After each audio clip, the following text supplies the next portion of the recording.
Coming up on 2020 on ID, a woman on her way home from a party. I got out of the car, I could see bodies, and it was just, wow. I was in the middle of a nightmare. Now the lives of two families are forever changed. My brother came up to me and said, Jacob didn't make it. A father has lost his son. I missed you. I miss you too.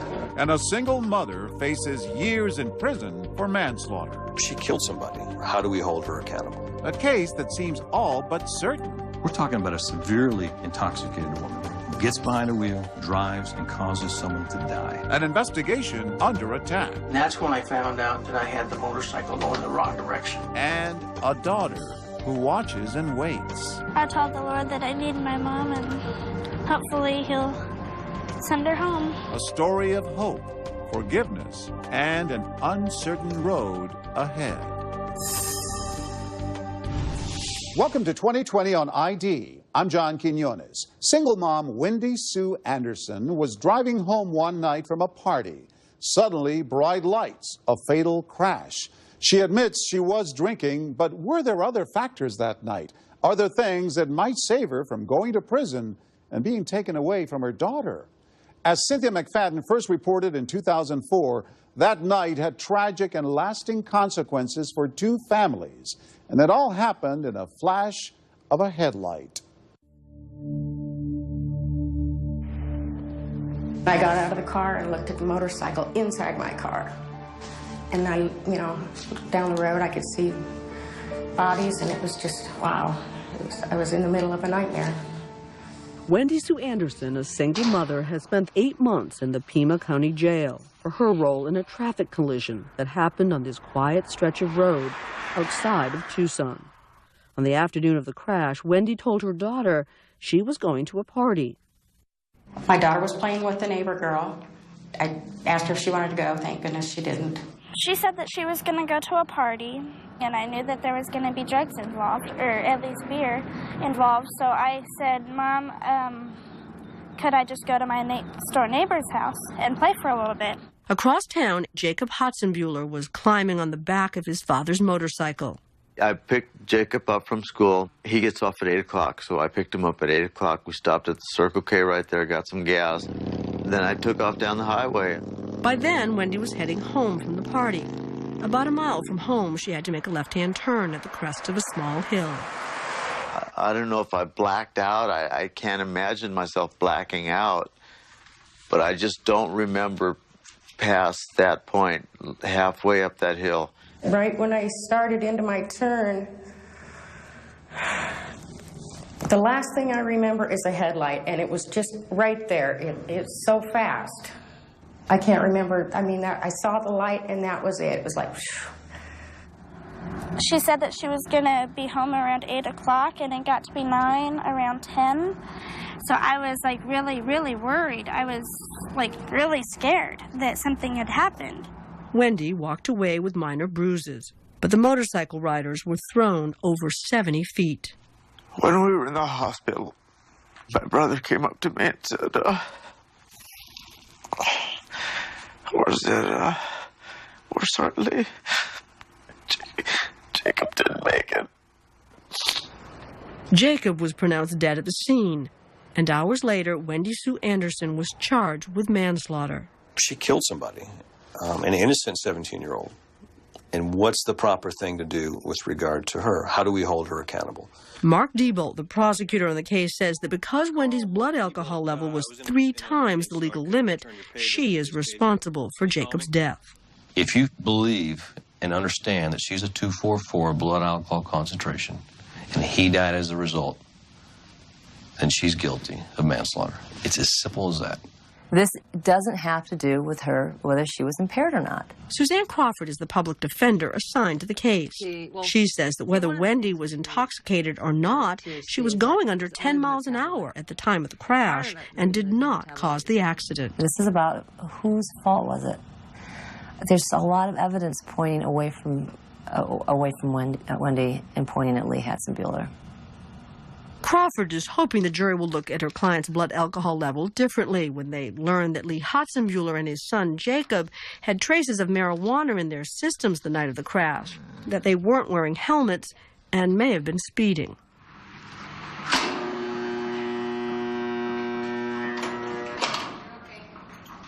It's going to come down to what the jury believes, you know, and how they feel about Lee's impairment versus your recklessness, because any jury is going to believe that anybody with that alcohol level has some level of recklessness by just being on the road. Right. You know. Right. So, and it's going to be down to the argument of, well, you know, can we really point the blame on you? I understand. It's a rare case like this, where you've got this driver, the other driver, who's also under the influence. Crawford realizes that in order to shift the blame to Hatzenbuehler, that she'll have to find as much evidence as possible that he was high at the time of the crash. This is an interview with Deputy Donald Doyle. Today, she's in Dieboldt's office, interviewing one of the first police officers on the scene. Frankly, I'm curious to see the questions she's going to ask, because that will tell me, by her questioning, which path she's going down as far as defense. You know, you're the lead investigative officer, is that right? That's correct. Okay. During the course of your investigation, were you given any reason to believe that Lee Hatzenbuehler may have been under the influence of marijuana or any other kind of drug? At the time of the collision, no. Crawford also wants to know why the police at the scene tested Wendy for drugs and alcohol, but did not test Lee. Is there any reason why he wasn't given a tox screen then at that point? I had no reason to do a tox screen on him. But it's pretty standard to test both drivers for these various substances, isn't it? If there's a fatal involved, yes and no. It just depends. They just made an assumption that she was responsible because she was impaired. She was responsible. The defense is kind of try to take the focus off her and put the focus more on him. And I'm going to try to bring the focus back and say, listen, he's not on trial. The deceased is not on trial, and the dad driving the motorcycle is not on trial. Diebold would like to call Lee Hatzenbuehler as a witness, but knows that he is suffering from serious head injuries sustained in the crash. So he decides that it is time to go meet him. My concern is, how is he going to present to the jury? I have to decide when I see him. Is he going to help me? Is he going to hurt me? Hey, Mark Diebold, how are you? Hey, I'm doing okay. Nice to meet you.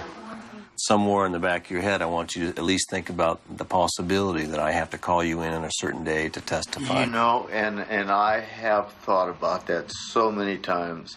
And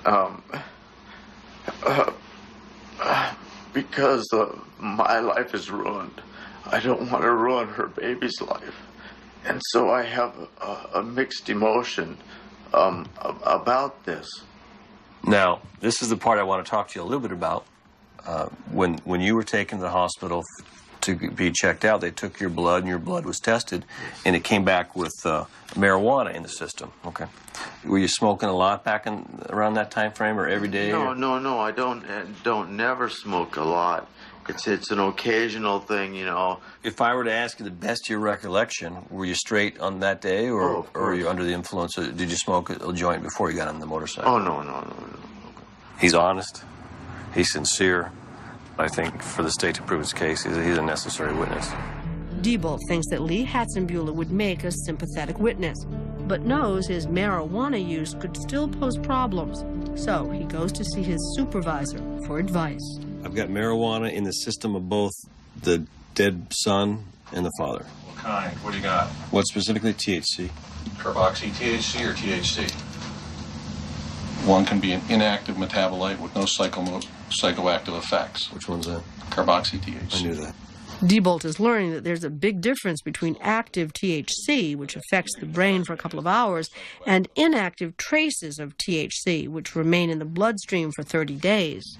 If it's not acting on him, why should it be admissible?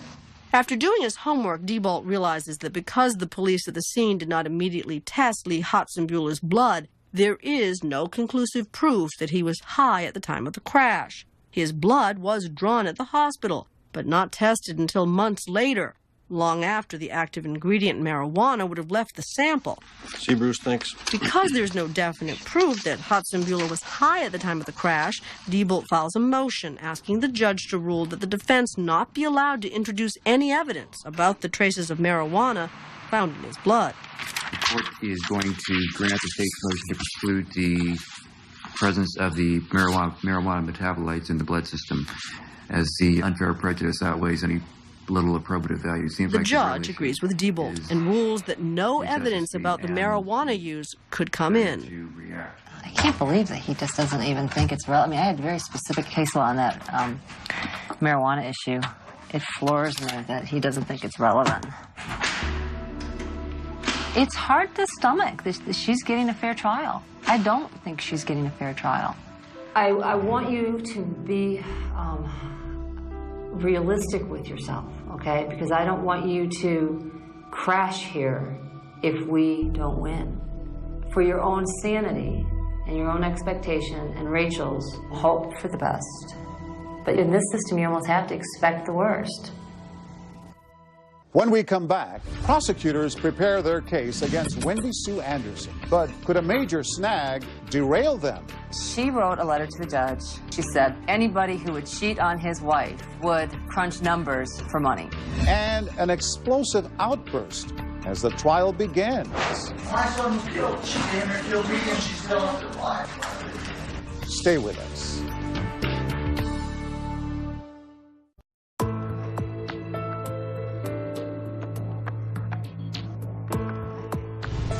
Wendy Sue Anderson has spent almost a year in custody awaiting trial. As the date draws near, she welcomes a moment of calm before the storm. Once again, Cynthia McFadden. Wendy Anderson's mother, Carol, and daughter, Rachel, are arriving at the Pima County Jail for their weekly Saturday visit. Sometimes I think about her not coming home and what it's going to be like to not see my mom for that period of time. I don't think that I'm going to get over that quickly if she doesn't come home. Hello. Hi. There we go. Look at your hair. You like it? Yeah, it's pretty. I'm sorry you got to go through this. It's all right. No, it's not, but thank you for doing it. Since her arrest, Wendy's mother has been caring for Rachel. I just hope you don't get transferred to another jail. Then we won't be able to see you as often. It's been really difficult without a father and a mother to take care of me. I think my life is very different from everybody else's. Since she was very young, Rachel has had to cope with her mother's drinking. I learn about all the dangers of smoking and drinking in school, and I'm like, Mom, you gotta stop. You know, probably most mothers would sit and cry and cry and cry, you know, for their daughter to get out. But the thing that I was most concerned with was that she stays someplace long enough so that she does never want to take another drink again. Since she's been in prison, Wendy's been attending weekly AA meetings, and for the first time in years, is sober. It hurts not having my family here, but I know that I feel that this is bettering my life. It was something that I think needed to happen to me. Anyways, I love you. I love you more. Whatever.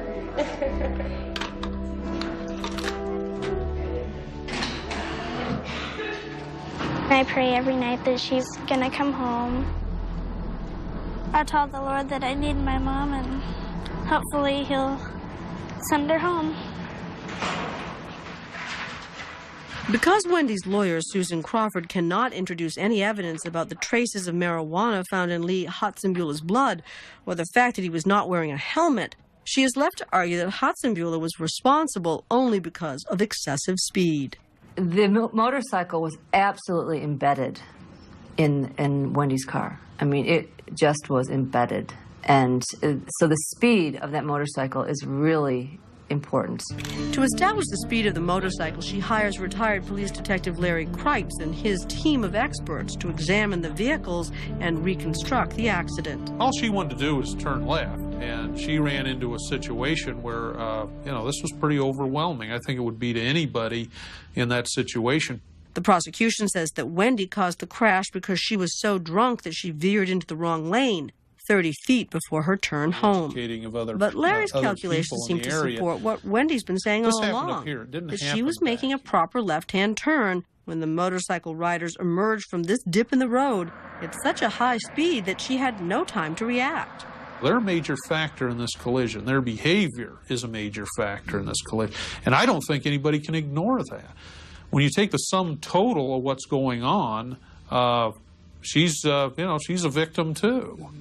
what they're trying to do is put the crash site up around this cluster, which is up here, which is more consistent with what their theory is going to be, is she's making a proper left turn. He's hauling ass down the road. She's doing a normal turn like she's done 100 times. Doesn't see him because he's going so fast. So they're really trying to figure out, how do they get the collision site up around here? Because we've got it down here. The challenge for the defense is to explain to the jury why, if the crash happened at the intersection, was Wendy's car found some 30 feet down the road. The motorcycle basically, if you could see it in slow motion, it probably went up to almost 90 degrees as it hit. And as they come off the ground, the car starts a roll aspect because it's now being violently thrown back in a counterclockwise rotation. And what they're trying to say is this motorcycle moved this 2,500-pound car, a 740-pound motorcycle moved it, what, however many feet. Nobody's going to buy that.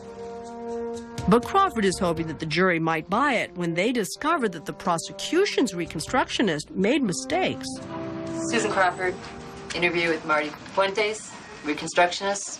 Mark's case has problems. One is his reconstructionist, Marty Fuentes. Marty.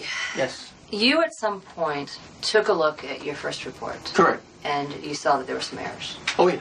And that's when I found out that I had the motorcycle going the wrong direction. Okay. It was a very simple error. Crawford knows that this particular error stuff, may be the least of his problems. Some time ago, a letter was sent to the judge from Wendy Sue Anderson. Mm-hmm. Okay. She made an allegation that she knew you from a previous life, so to speak. She wrote a letter to the judge, and basically she said anybody who would cheat on his wife would crunch numbers for money. The letter strongly implies that Wendy had an affair with Fuentes. If this is the case, then it would be a serious conflict of interest, which might make him seem much less credible to a jury. For your detective to potentially have had a relationship, an intimate relationship, with the defendant, it's a very unusual situation. So to the date, you still do not recall having had a relationship with this woman? No. I'd have to see her face to face and talk to her for a bit, and maybe things will jiggle, but I just don't. Okay. All right. Detective.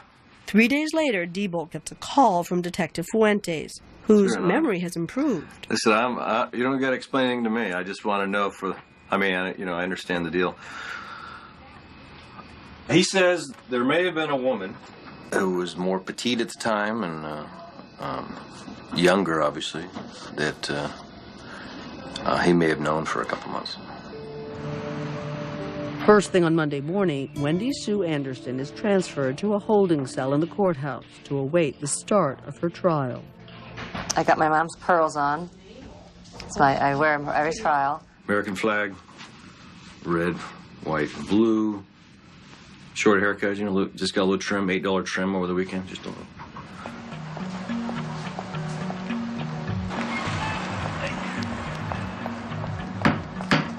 All rise. This court is again in session. The Honorable Judge Kempy presiding. The first day is devoted to jury selection, and by 4 in the afternoon, the judge is ready to seat the panel. Raise your right hands, please.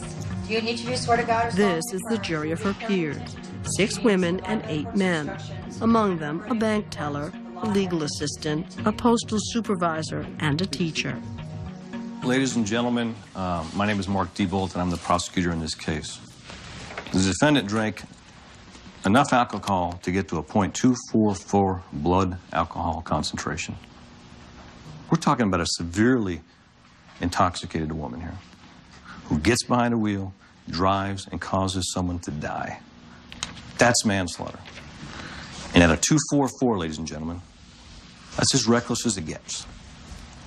There is nothing I can stand before you and tell you about this case that makes it any less sad and tragic. Blame and fault do nothing to grief and loss. In the middle of Crawford's opening arguments, Diebold's detective noticed that Lee Hotzenbuehler has surfaced in the back of the courtroom. Wendy Anderson is not to blame. The evidence you will hear in this trial will establish that. They start with one question: is there alcohol involved? They start and they stop there. They say, well, she's impaired, and gee, the car is in the wrong way, and she turned in front of the motorcycle. She's responsible. She's to blame. And she's not. They label her right there. My son was killed. She damn near killed me, and she's still alive. Take a brief recess. Okay. Can we? At this time, ladies and gentlemen, while I take a brief recess, I'll have the bailiff escort you out of the courtroom. Jurors are sworn to make a decision based on the law and not emotion. And Crawford fears that the victim's outburst will make it impossible for this jury to be fair to Wendy. I got something to say to the jury. Counsel. And I think it's appropriate this time to move for a mistrial. The court's going to grant the defense motion for a mistrial. We're going to reset this for trial again. And I caution you at the next trial not to engage in these types of outbursts. So with that, I'll go ahead and excuse you, and thank you again for your participation. All right. Sorry. I know you were ready for this, too. That's okay. We'll do it again. Because of Hudson Bueller's outburst, Wendy, who has spent 9 months in jail awaiting trial, will have to wait at least 3 more months for a new one. When we come back, the new trial begins, and eyewitnesses recall a horrific scene. The older gentleman that was off in the ravine was flipping and flopping around. He was just screaming in agony, basically. Stay with us.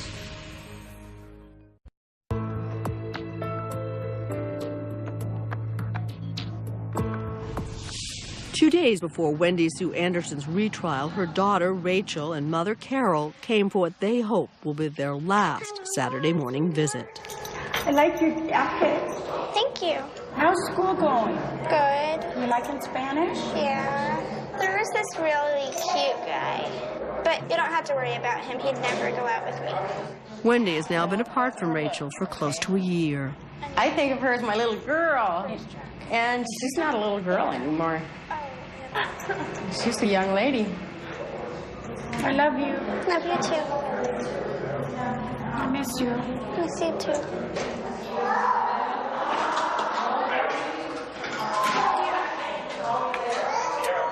I pray every night that she's gonna come home, and hopefully that dream will come true very soon.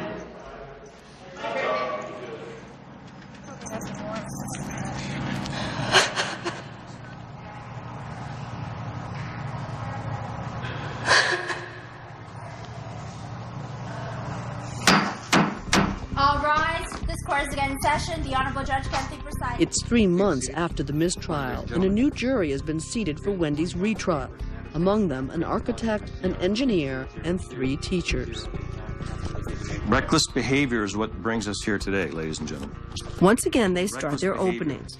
This time, Diebold has told Lee Hudson Bueller not to come to court, and Crawford hopes to get through her opening statement without interruption. The government here says that Wendy Sue Anderson is responsible for this accident. The science of accident reconstruction will tell you that she is not. This investigation is so grossly, obviously biased that at the end of this trial, when I ask you to find Wendy Sue Anderson not guilty, you will have no other choice but to do so. Thank you. And with that, the state and call its first witness. Take your state calls Bill Carter. Bill Carter was walking down Trico Road on the night of the accident. Did you see the car prior to the car hitting the motorcycle? Yes, I did. It went by us. And I ran down to the accident. And when you got there, what did you see? Well, when I first got there, there was a younger male laying in the middle of the road that wasn't breathing. And then the older gentleman that was off in the ravine was flipping and flopping around. And I tried to get him to lay still. And he was just screaming in agony, basically. Did you see that motorcycle push that car down the road after the collision? No. No. That's all the questions I have for this witness. She had slurred speech. She was unstable on her feet. I could smell a strong odor of intoxicants from her mouth. The vehicle smelled of alcohol. After calling witnesses to establish Wendy's blood alcohol level and condition at the scene, Diebold turns to perhaps his most important witness, his new accident reconstructionist, Tim Mobis, who has been called in to replace Marty Fuentes. Through the calculations that I did, I concluded that the operator of the motorcycle really had no chance to avoid the collision. And to convince a jury that he had no chance, Mobis starts with a detail from one of the photos taken at the crash scene. Here you can see dirt and dust and debris underneath the vehicle. Because all of that debris and evidence is really right under the vehicle, I concluded that the point of impact is, very near the rest positions. If the collision did happen where the vehicles came to rest, then it would be impossible for the jury to believe the defense's argument that Wendy was making a proper turn and was pushed 30 feet by the force of the impact. You'd actually have to have the motorcycle doing 134 miles per hour. It's ridiculous. We'll go ahead and take our evening recess. We'll start up again tomorrow at 10:30. Mobis is Diebold's final witness. Crawford will start her defense tomorrow. I think I'll sleep better tonight than Crawford. And I think she knows tomorrow's a critical day. Let's face it, I don't have a chance. I'm acting as if we do and hoping that we do. But over here, I just don't think that we do. Does the defense wish to call any witnesses? Yes, Your Honor, we'll call Marty Fuentes. Crawford's first witness is the man the state did not want the jury to hear from, accident reconstructionist Marty Fuentes. Sir, after submitting your first report, the issue arose that there was a conflict of interest in this case. Is that right? Yes. And, sir, isn't it true that the conflict of interest in this case is the fact that you had an affair with Miss Anderson some years ago? Counsel, from my advice from my attorney, I am going to institute my constitutional rights and not answer that. You're invoking your Fifth Amendment rights? Yes, ma'am. I have nothing further. The defense's case is now in the hands of accident reconstructionist Larry Cripes. He will have to convince the jury that Wendy was making a legal turn when she was blindsided by a speeding motorcycle. Why don't you now, if you will, explain to the jury what conclusions you came to as to how this accident came about? At impact, the motorcycle is impaled into the front of the vehicle. The vehicle is rotated back on its rear wheels. And the rear wheels on a Honda, in this case, are freewheeling. If you take them into a garage and put them up on a lift, you can just spin them. So as this vehicle impacts, rotates upward, it creates a torque moment, which basically is like kind of stepping on a roller skate. It pushes it backwards. Both vehicles rotate to final rest. Cripes thinks that the force was great enough to push her from the intersection 30 feet to where the police found the vehicles. But he still has to explain to a jury why all the dirt and debris ended up where the state says the crash occurred. Whatever dirt is dislodged is moving at the speed and has to gravity drop. So you're going to see most of the dirt around where the vehicles end up in a high-speed collision. In sum, what are the ranges of speeds that you put these vehicles at? With the motorcycle riding on the top of the car, the high speed or the high end could be around 92 miles per hour. Larry Cripe wants you to believe this thing happened 31 and a half feet from here. Look at the debris around this. I'm going to put in a plastic baggie all the pieces of evidence, items that were found where Larry Cripe thinks this collision happened. That's it. It doesn't add up. It doesn't make sense. I want you to remember why you're here. You're here because the defendant was reckless, and you have a duty to hold her accountable. And you've got a duty to hold her responsible for her criminal acts. And that's why you've been selected to sit on this jury. Thank you for your time. If you have a reasonable doubt, that's enough to find her not guilty. If you have some reasonable doubt about how and where the collision occurred, Do you have some reasonable doubt about the speed? The benefit of all these doubts goes to the defendant in our system. When you go back into deliberations, I think there's plenty of information for you to find reasonable doubt. And I ask that you find Wendy Sue Anderson not guilty. Ladies and gentlemen, that concludes the closing arguments. Wendy's fate is now in the hands of the jury.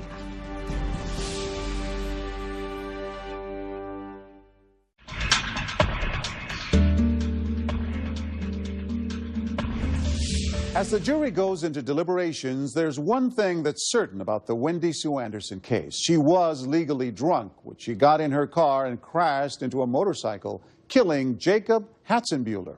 But are there other factors the jury will consider? And can they come to an agreement? Once again, Cynthia McFadden. It's day one of jury deliberations. Does anybody have any thoughts on how we should start?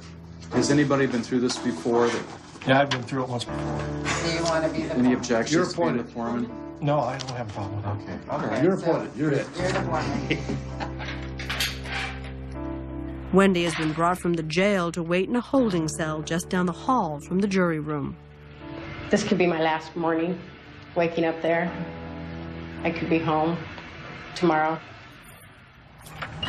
I've been having dreams a lot lately that she's coming home, so I think that those are signs that she's coming, and I pray that that's true. And I'm pretty sure of my decision already, but I'd like to know what other people's impression is. In regards to point A being the point of the accident, what are the opinions on that? Point A is the intersection where the defense says the crash occurred. My position, I don't believe A was the point of the accident. It just doesn't jive with a couple of the other issues in my mind. But quite frankly, I don't really care whether it was A or B. My gut feeling is it was reckless regardless, and that goes right back to the alcohol. I cannot believe that it happened here and the car flew back 30 feet. The numbers don't add up to me. I definitely think it happened back here and that she was making her turn too early. Miles from the courthouse, Lee Hatzenbuehler waits for the jury's verdict. I wouldn't want to be in her shoes. And I don't know which end of the stick is shittier, her end or my end. Because, as much pain as I feel, I'm sure that she is probably feeling just as much.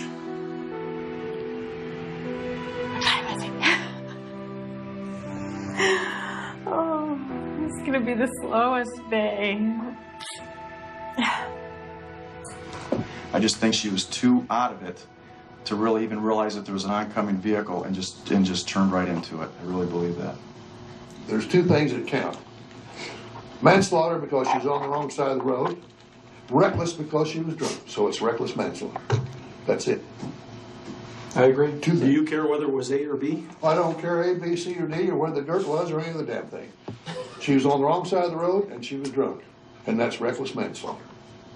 As they go around the table, they all seem to be in agreement until they come to Rhonda, who works in the kitchen of an elementary school. It's not my turn yet, but I'm going to speak up. Okay, how does the car get turned? After the impact. Right. So couldn't it have pushed it a ways? If it was going so fast? It could have been moved, don't you think? Are you trying to lend credence to the fact that it happened at point B, C, and that it did actually move this car 31 feet? I'm kind of thinking on A. It's true. That For they what? did impact and it pushed that car. That car isn't that heavy. Okay. Does that make a difference to you about who you believe caused this accident? I believe both of them are in the wrong. They have to be unanimous to reach a verdict. If not, it will be a hung jury and another mistrial. We have 12 different individuals, 12 different personalities, 12 different lifestyle and experiences. And so all the defense needs is one person who buys into the confusion, one person that's mystified by the smoke and mirrors. You guys, if you're there's adding two things- sides to every story. I just can't see all of her in the blame for it. A hung jury is always a victory. It means she's not guilty. It means she has not been rendered guilty. And it means I've done something successful. When that motorcycle hits the car and goes up, wouldn't it raise the front end of the whole car hard up in the air, and it would coast on those back wheels because they're not rear-wheel drive. Exactly. And it could go scooting down the side. Exactly. This is a thought. Yeah, that's exactly what Kripe said. That was his testimony. And when the thing came down, it left all the dirt and stuff on. Yeah. That's possible. I'm not saying I believe that, but that's possible. Well, that was Kripe's That's what argument. I'm looking at. If they did the crime scene right, they would have took pictures of everything the next day. Yeah. They were already determined. This DUI, she's wrong. Mark, Yes, dear. they're going to break for lunch at noon to 1. As they break for lunch, there's still at least one person standing between Wendy and a guilty verdict. When we come back, a vote seals Wendy Sue Anderson's fate. They made a decision? God give me grace. And an emotional Lee Hatzenbuehler finally addresses the court. His surprising remarks. On behalf of my son, Jacob. Stay with us.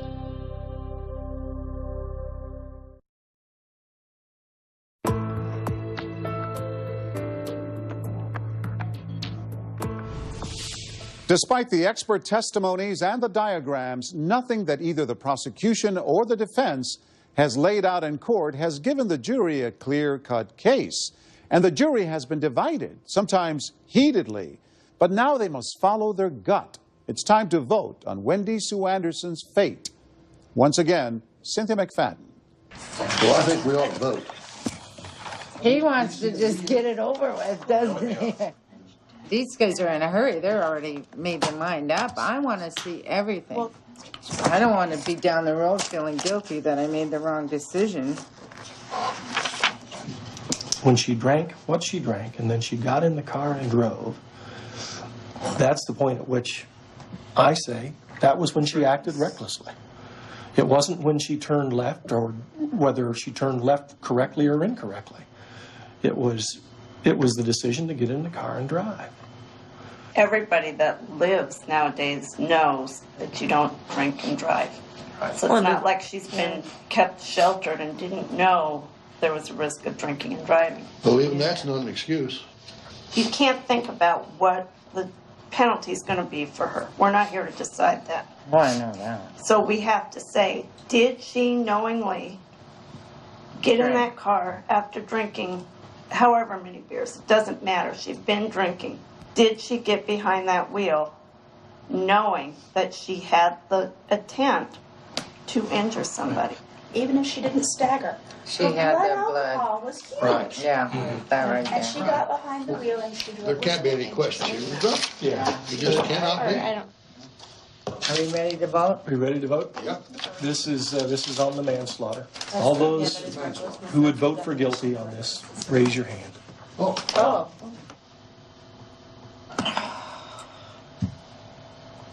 So I see 12 hands. County Attorney Diebold. Mark, this is Abby. Hi, Abby. Jury's reached a verdict. Yes. Okay, thank you. That was too fast. We need to get through your verdict, Ms. Anderson. They made a decision?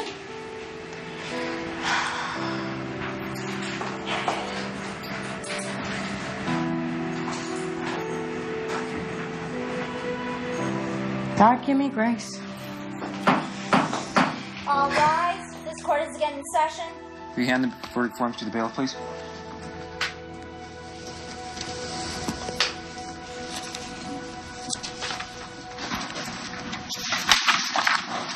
Would the clerk please read and record the verdicts? We, the jury, duly impaneled and sworn in the above entitled action, upon our oaths, do find the defendant, Wendy Sue Anderson, guilty of the offense of manslaughter as alleged in count 1 of the indictment. The defendant be held without bond pending sentencing. Is that then stand in recess? We will file appeal for you. We will be filing appeal for you. But that's a long process, all right? I can tell you he's not going to overturn the verdict because he's already ruled on that. Well, can't we get another judge? No, we can't get another judge. Oh, my mom. Okay, listen. Now, okay, be careful. You don't want to be hauled out of here. Okay, we'll talk to her, all right? Do you hear me? Yeah, I heard you. Okay, all right. So I'll talk to you soon, all right?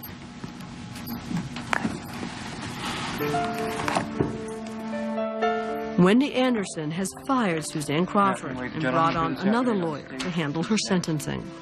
Your Honor, at this time I would ask the court to allow the victim, Lee Hatzenbuehler, to address the court. He's prepared to do so at this time. Just tell him your name. Speak loudly, they can hear you. My name is Lee Hatzenbuehler. I'm speaking on behalf of my son, Jacob. My son, Jacob, is dead. I guess some would say that it was probably an accident, and I don't deny that. Maybe it may very well have been. But I would like to say that I don't wish to have Miss Anderson spend the rest of her life in jail, because I don't feel that that does anybody any good. And certainly that won't bring Jacob back. I don't know what else to say. Thank you very much. Okay, thank you. It's the judgment of the court that with respect to count 1, the defendant be imprisoned for the presumptive term of 10.5 years. Starting today's date, he'll be receiving credit for 410 days pre-sentence incarceration. With that, then, we'll stand in recess.